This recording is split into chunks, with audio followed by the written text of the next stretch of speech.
Mari kita lanjutkan dari materi sebelumnya, persamaan regresi ketemu A-nya 93,85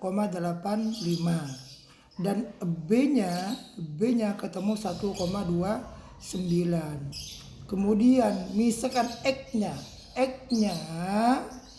kita tentukan 64, maka Y-nya akhirnya ketemu 176,41. Jadi diperkirakan nilai rata-rata penjualan tiap bulan sebesar 176,41. Jadi Y-nya. Dari persamaan regresi di atas dapat diartikan bahwa bila nilai kualitas layanan bertambah 1, bila variabel X bertambah 1, maka nilai rata-rata penjualan barang variabel Y-nya akan bertambah 1,29. Atau setiap nilai kualitas layanan bertambah 10. Jadi kalau misalkan Y-nya bertambah 10, maka nilai rata-rata penjualan Y-nya tiap bulan akan bertambah 12,9. Biar konkret, mari kita buktikan. Nah, ini. Jadi tadi kalau misalkan 64 X-nya ketemu 176,41. Tapi kalau naik 1, maka akan bertambah 1,9 jadi 177,7. Ditambahkan lagi ini menjadi 68, maka akan naik lagi menjadi 178,9. Mari kita buktikan. Kalau nggak percaya, jadi ini 177, ini 177 kurangi 176,41, Anda bisa pegang kalkulator, sama dengan 129. Kemudian yang ini 178 kurangi 177, 1,29. 180 kurangi 178, ini 1 terus ke bawah, ini akan ketemu 1,29. Inilah B-nya, persamaan regresi, maka sama terus gitu dong. Kalau itu tambah 1, kalau tambah 10 ini 74, ini 74, ini sama dengan 74, maka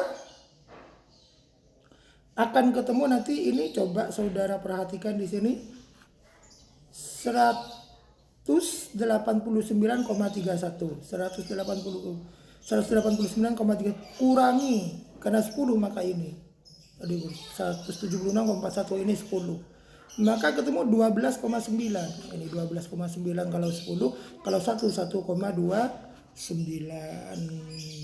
Itulah cara kerja regresi untuk memprediksi, untuk meramalkan, sangat terjangkau. Itulah. Kemudian kita lanjutkan lagi langkah ketiga, membuat garis regresi. Cara membuat garis regresi, perhatikan juga yang pertama adalah A-nya. Jadi kalau garis regresi ini harus ada garis vertikal, ada garis horizontal. Horizontalnya inilah X, ini Y. Kemudian pertama yang harus Anda perhatikan adalah A-nya. A-nya berapa tadi? 93,85. Baru di sini. Jadi angka-angka ini saudara yang buat nanti, disesuaikan dengan kebutuhan di sini. Jadi 93,85 ini 90, kira-kira ada di sini ini. Kemudian X-nya tadi kan ketemu 64, ini 64 sekitar sini. Y-nya 109,41. Jadi ini titik ini pertemuan antara X dan Y. Nah, garis kemiringannya ini ditentukan oleh A-nya itu. Jadi pertemuannya antara X dan Y ada di sini. Kemudian dari A-nya kita tarik di sini. Jadi ini tentu garis kemiringannya itu.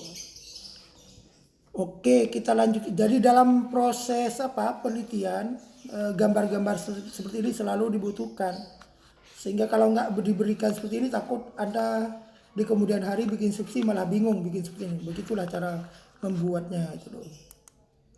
Kemudian kita lanjutkan langkah keempat, melakukan uji keberartian. Di depan udah saya jelaskan, untuk melakukan uji regresi pasti dan wajib ada uji keberartian. Uji regresi tidak akan ada artinya tanpa ada uji keberartian atau uji signifikansi. Langkah-langkahnya adalah sebagai berikut. Oke. Pertama, hitung jumlah kodrat total.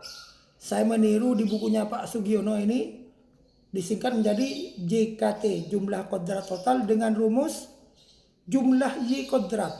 Nah, ini jumlah Y kodratnya kan ada di sini.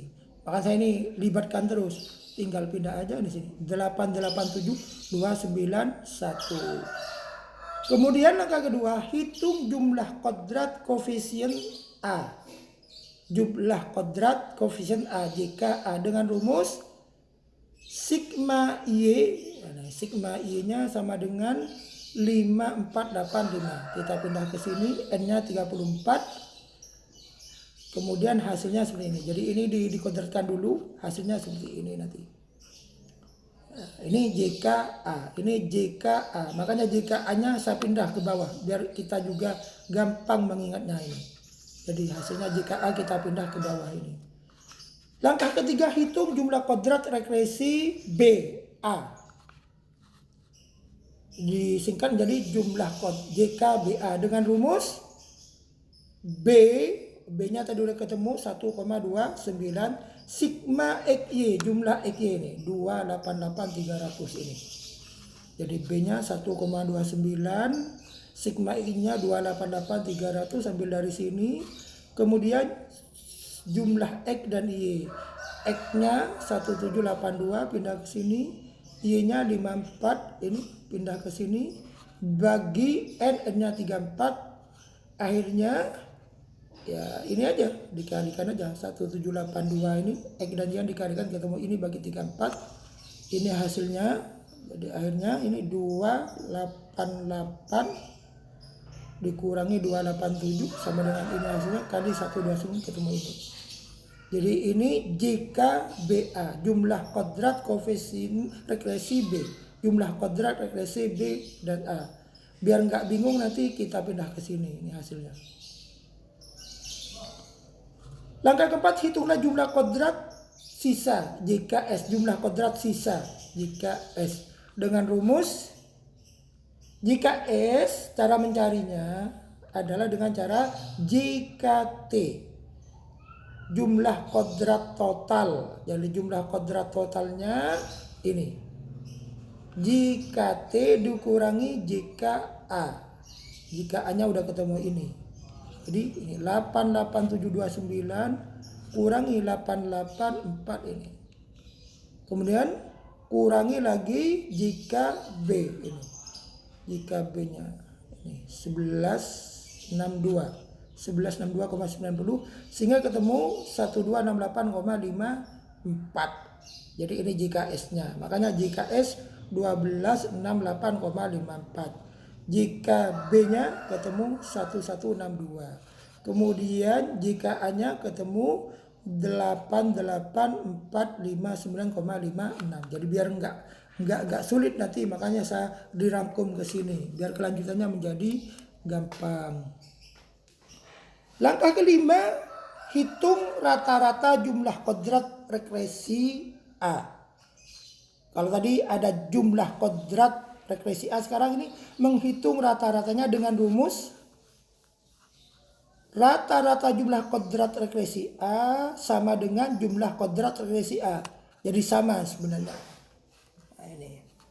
Jadi rata-rata jumlah kodrat regresi A sama dengan jumlah kodrat regresi A. Kemudian ini kan regresi A-nya sudah ada ini. Jadi biar nggak repot. Kemudian hitung rata-rata jumlah kodrat regresi B dengan rumus rata-rata jumlah kodrat regresi B sama dengan jumlah kodrat regresi B 116290. Ini ada di sini. Baru langkah ketujuh, hitung rata-rata jumlah kodrat sisa. Ya, dengan rumus rata-rata jumlah kodrat sisa. Untuk mencari rata-rata jumlah kodrat sisa, caranya jumlah kodrat sisa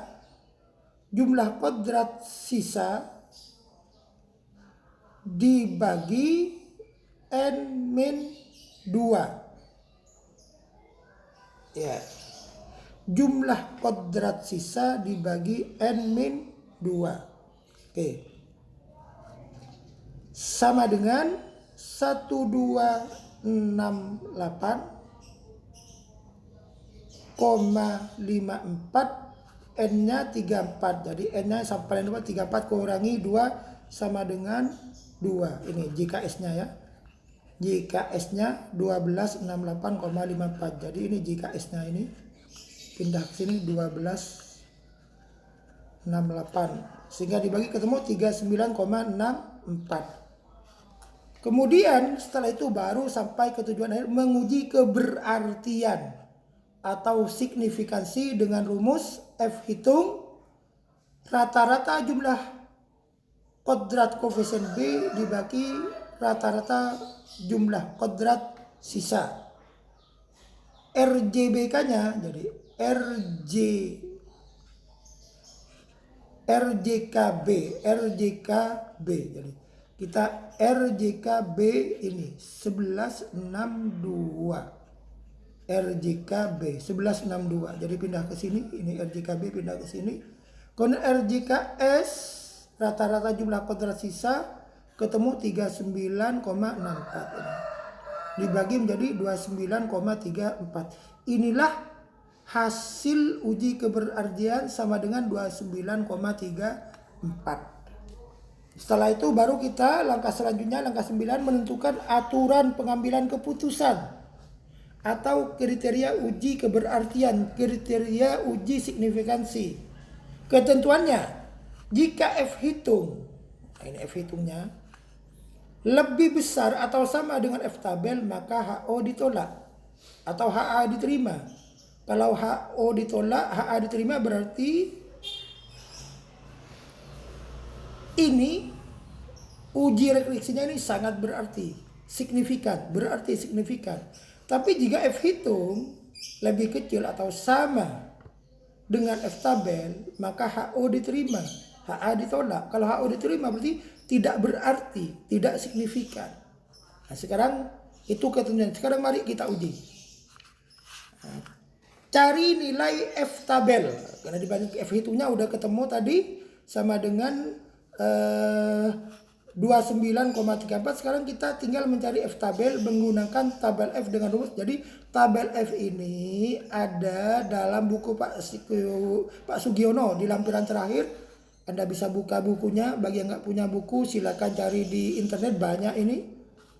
Dengan rumus dika pembilang sama dengan 1. Jadi ini kan sederhana, variabel X-nya hanya 1.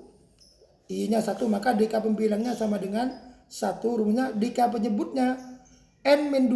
N-nya 34 kurangi 2 sama dengan 32. Jadi kalau pingin lihat rumus F tabel, nanti lihat pembilang 1 penyebut 32. Maka pada taraf kesalahan 5% akan ketemu 4,15. Dan taraf kesalahan 1% ketemu 7,50. Ketika Anda lihat tabel di bukunya Pak Sugiono di belakang.